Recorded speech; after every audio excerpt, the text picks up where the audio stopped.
ang Vice-Alcalde, Vice Mayor G. Atienza.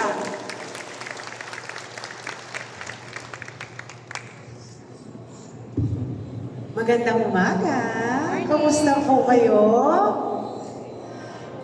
Parang gwapo naman at pogi kayo kahit hindi pa nagbabago ang inyong mga ngipin. Pero bago ang lahat, gusto ko muna bumati kay Dr. Grace, kay Miss Shay, sa lahat ng mga dentista na narito, at syempre sa aming mga lolo at lola. Alam nyo, anong kami nangangampanya ni Yorme? Talagang sabi namin, prioridad namin, na ibalik ang tangos ng ilong ninyo bilang Manilenyo. Nakita nyo po ba yon? Pagpasok ni Yorme, nakita nyo biglang naalagaan na bigla ang senior citizen. Sama po ba ako?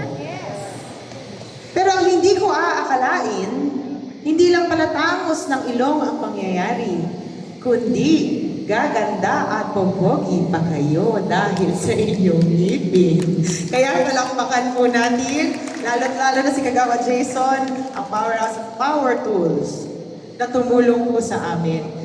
Powerhouse. But nevertheless, natutuwa ako dahil tinitingnan ko kayo ngayon, mukhang pagkatapos mailagay ang inyong mga pustiso, magkakaroon na kayo ng bagong love life. Kinikilig si nanay, oh. Pero alam niyo, sa totoo lang, ako, sinabi ko sa inyo dati, susuporta kay Yorme ng buong buo. Ngayong ginawa niyo akong vice-alcalde ninyo, mas susuportahan ko po ang lahat ng mga programa at polisiya na gusto ni Yorme para mapangalagaan kayo. Dahil kayo ang aming #1 love.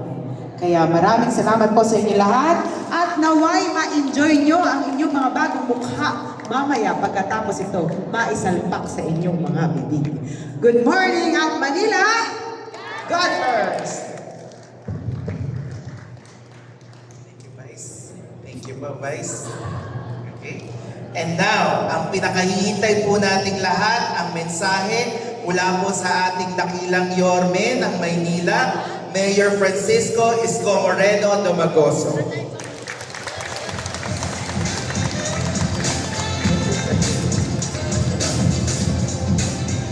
Opo po kayo. Atras ka, Mali.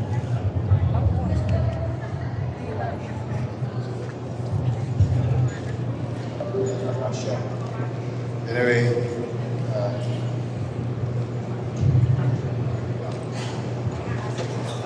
thank you sa ating mga minamahal na kapwa manggagawa sa pamahalang lungsod ng Maynila na pinamumunahan ng ating Vice Mayor G. Atienza, Manila Health Department Director Grace Padilla, at ang ating Director. Ginawa ko po yung Director ng Oscar, bata. Kasi nung kami bata, kayo nag-alaga sa amin, ang mga matatanda natin. O ngayon kayo naman, matanda na, yung bata naman ang mag-aalaga sa inyo. Andyan si Director Shay, ang ating mga magagaling na dentista, palakpakan natin ang ating mga dentista, other medical frontliners, kasama natin na pagtagumpayan ito simula ng mahaba pang landas na tatahakin natin kasama ang ating mga private sectors partner.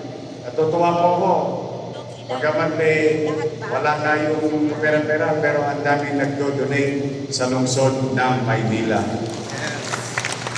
Kaya special mention, Powerhouse, NJLY, at sa iba pa. Sana mabasa sila ng ulan para dumami pa sila. At nice ko rin ipakilala sa inyo. Dalawa lang po ang babae ko sa buhay. Si nanay ko wala na eh. Dati 3 babae ko eh. Ano na rin ang pahinga na nanay ko, may edad na rin naman siya at that time. Kaya ako uli lang lubos sa magulang. Plus, solo pa ako. Lalo akong uli lang. But bukod sa ex-girlfriend ko, na misis ko na ngayon, andyan din yung daughter ko, ayan, si Frances. Sama natin yan, anong tawag yan? Nagdi-deliver, no? Kasi maraming sumusulat sa akin na tao. So, ako naman, nagkatmari, sinisino po isa-isa. Pinapasa ko yung mga sulat ng senior, ng kabataan, may sakit, may pangangailangan. Sinatsaga ko talaga yun. Ewan ko kung napapalitaan nyo, may mga umiikot sa inyo mga barangay, madaling araw, gabi, tanghali, hapon, umaga. So this will continue what you call Kaagapay program. But today is a special day. This is one of many meters and kilometers of our journey of your city government with private sectors through the leadership of Manila Health Department, Dr. Grace Padilla, na ibalik ang ngiti ng mga paborito ko. Kaya sabi ko lagi sa mga kabataan, sabi ko, although bata naman ako, kaya lang pasensya na kayo. May special place in my heart yung mga lolo at lola ko at senior citizens sa Maynila. Siguro nakuha nyo na kung bakit. Pagka uli lang lubos ka na, naghahanap ka rin ng ibang parang nanay mo, parang tatay mo. Siyempre, no, malalakas pa katawan nila, tukod naman kami sa chicha, alanchabi.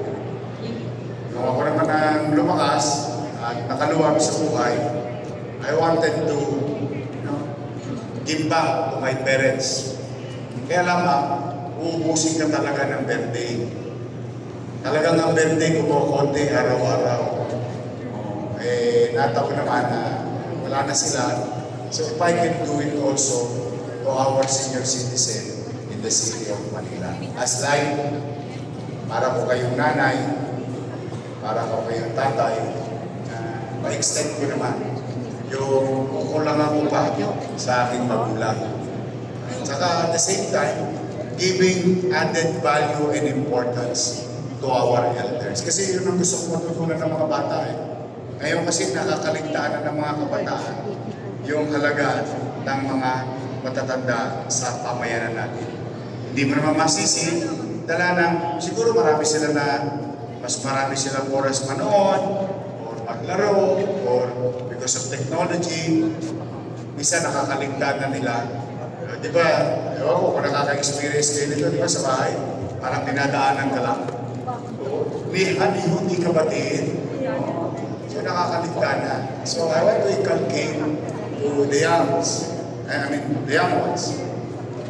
the youth of Manila, that continue to be Filipino.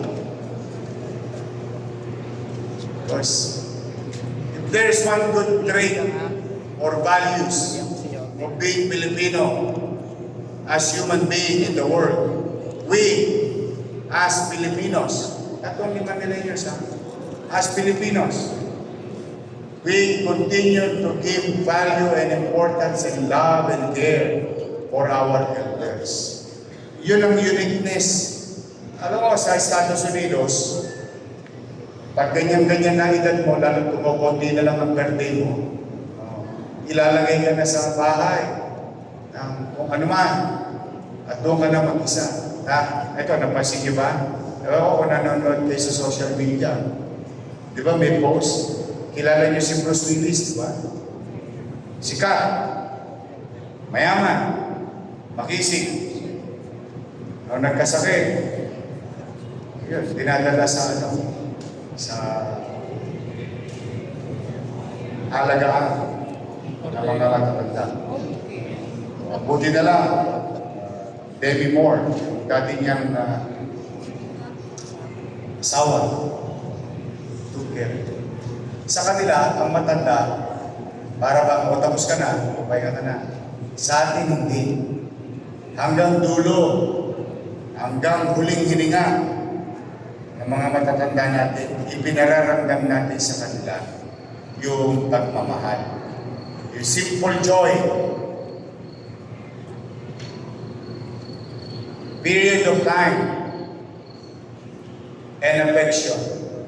Yun ang kailangan maunawaan ng kabataan ngayon. Bakit? Tatanda din kami. Una-una lang yan.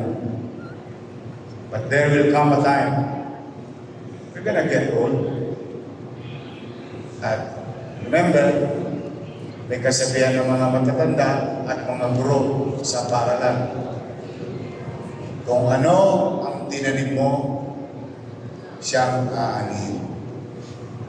And that's why I don't like, ayaw ko na magkaroon ng komunidad sa ating syudad na ikinikipit balikat na lang yung mga matatanda. Kaya ako'y talaga loobin nawa ng Diyos na bigyan ako ng lakas ng pangkatawan at kakayanan.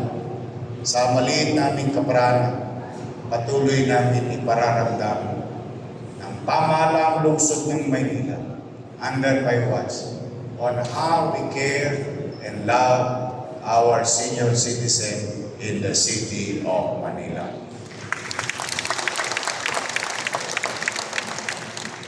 O mga good news tayo, kasi maraming bad news eh. Baka mamaya umulan, bad news na naman.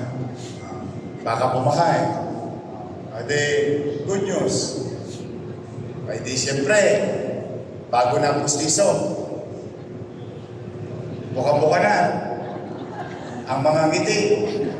With all the confidence in you. Ay di maya-maya, paglabing-labing na. Pwede na ulit labs to labs. Sa inyong mga kabiyak sa buhay. But kidding aside, sa September 8, oh no. What happened muna yesterday? What happened muna yesterday? Yesterday, natanggap niyo na ba yung gatas? Meron na. Kasi meron pa tayong mga ilang barangay na hindi pa nabibigyan. But don't worry, it's gonna happen. Remember, sabi ko, nung nasa mga sinihan tayo, sabi ko, dati plastic. Sabi ko, naalala mo. Sabi ko, masaya. Pinalag ako, gagawin kong lata yan. Natanggap niyo na ba? Pagpapasensya niyo na. Basta ako itutuloy-tuloy ko. Kahapon, nagsimula na rin maibalik yung pangalawang pangako ko. Nagsimula na yung birthday cake sa lungsod ng Maynila. Tapos, yung birthday cake, aatras yan. Ibig sabihin, simula ako inaupo, July 1. Kahapon nagsimula, September 2. Ngayon, walang 100 days. Lahat gagawin ko, may awa Diyos.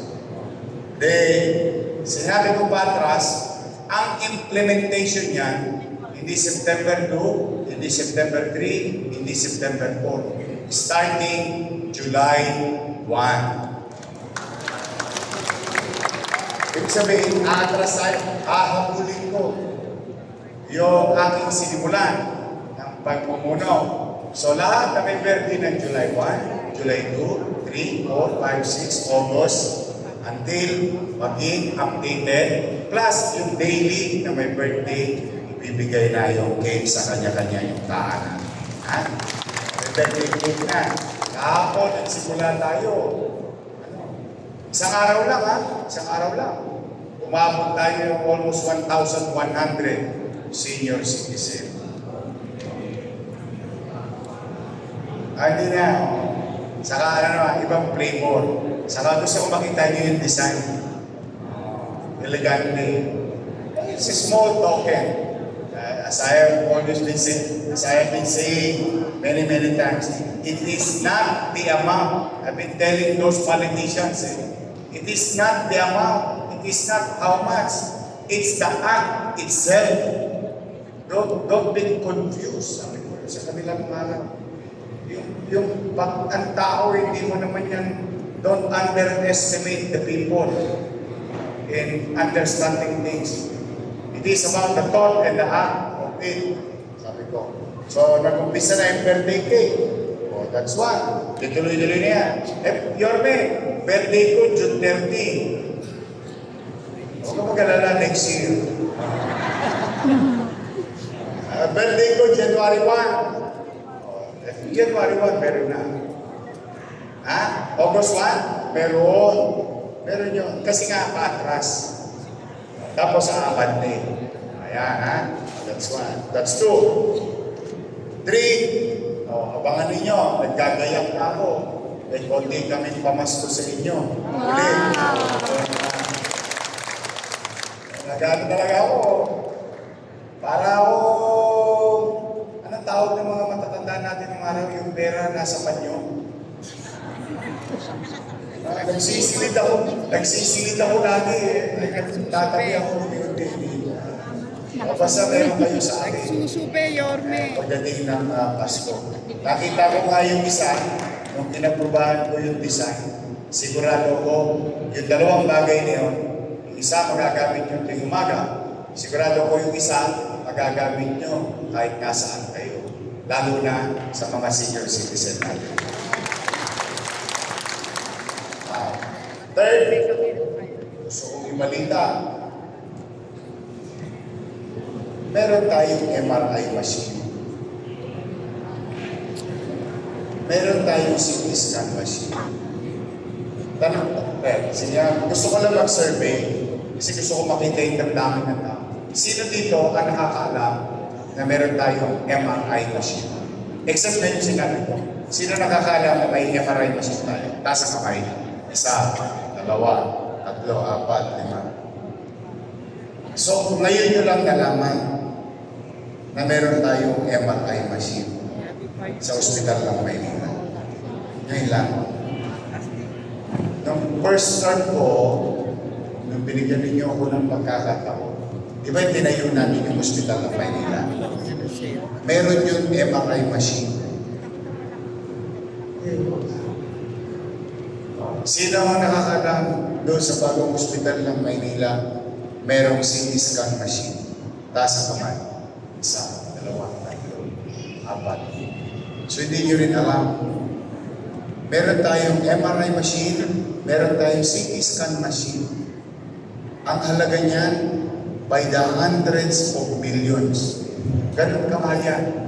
Di ba, pag nagpapa-CT scan ka, 5 bulig, 7 bulig, 10 bulig. Pag nagpapa-MRI machine ka naman, 15,000, 30,000, 40,000. Meron po tayo. Sabihin ninyo sa inyong mga anak kung sakasakaling mga kailangan. Andiyan dyan, operational. Pera nyo. Pera nyo yun. Ipinangutang mo yun eh. O, kasama yun sa utang eh. Gamitin ninyo.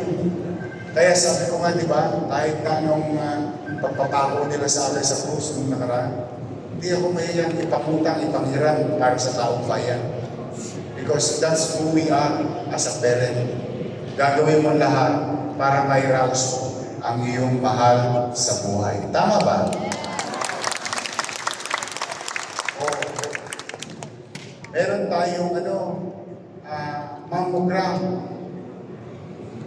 Oh. Digital mammogram sa ospital ng Maynila. Kaya ko yan ikinukwento ngayon, hindi para kung ano pa man. Ang importante sa akin, malaman ng tao. Meron pala kaming ganun. Anak, huwag mo nang gastusin yung ipon mo. 10,000, kailangan natin ng pera. Punta ka na lang sa ospital ng Maynila. Meron naman doon. O eto, mahuhulog kayo sa bangko. Kasi ito, lalo na kayo. Ako, itong edad na to, no, Grace, no? Most likely, pag dumating ka ng Tasikwen, pataas, o customer ka na nito. Ito ha, alam nyo ba, meron tayong can't love. Ha? Ano yun, Yorme? Para sa pusa? Cat blood? Hindi po. Again, yung unang termino ko, nagtatag tayo sa ospital ng Maynila. Bumili tayo ng mga makina katulad ng cat lab. Yorme, para saan yun? Sino ang nakaranas na o may kakilala nakaranas na ng angiogram? Wala. Matitibay ang mga puso nyo. Good. Nag-angiogram niya. Ang mahal. Ako, Grace. Ito, magkano angiogram? 30,000, 50,000, 80,000. Hindi ka pa ginagamot na mamatay ka na sa presyo. Kasi diagnostic pa lang eh. Dinadiagnose ka pa lang. CT scan, dinadiagnose ka pa lang. MRI, dinadiagnose ka pa lang. Hindi ka pa ginagamot. Diagnostic equipment pa lang. So, angiogram would cost a citizen 30,000, 50,000, 80,000. Mamalas-malas mo. Kailangan kang i-angioplasty. Ano naman yung angioplasty? Yung lalagyan ka ng goma. Kung baga sasakyan, i-overhaul ka. Yung bara, lalagyan ng goma. O yung pampabuka sa mga ugat-ugat. Tanong, magkano ang angioplasty? 300,000, 500,000. Pag gano'n, match-budget mo pa, 1 million pesos. Ganon. Kaya yung ibang matatanda, ikinikipit balikat na lang. Pwede yan. Mamamatay ako. Pag oras ko na. Kasi ayaw niya nang gumastos para maging pabigat sa kanyang anak. Kaya yan ang typical Pilipino eh. Alam mo talaga ang magulang, gagawin ng lahat para sa anak niya. No? Kulang isang sakripisyo niya ang sarili niya. 3 years ako na yun. 3 years hindi kumana. Hindi na patakbo.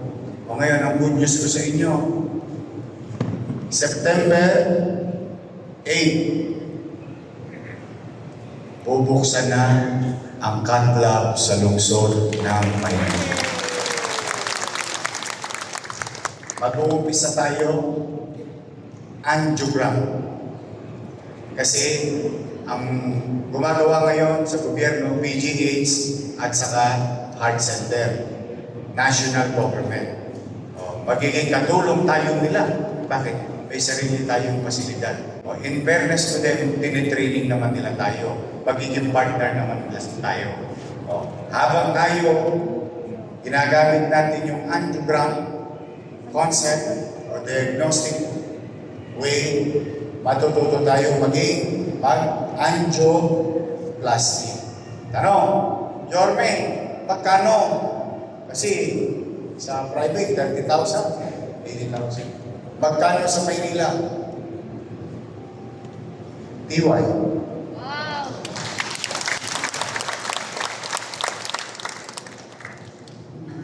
Okay lang. Uusugin nyo lang yung doktor. Masyado masakit yung injection na kidding aside, DY. Why? Pera nyo rin yun eh. Binayad nyo rin na buwis yun. Sinisino ko lang. Dinadala ko lang sa mga importanteng bagay na kapakipakinabang sa tao. Diretso. If we can extend a life, we extend happiness inside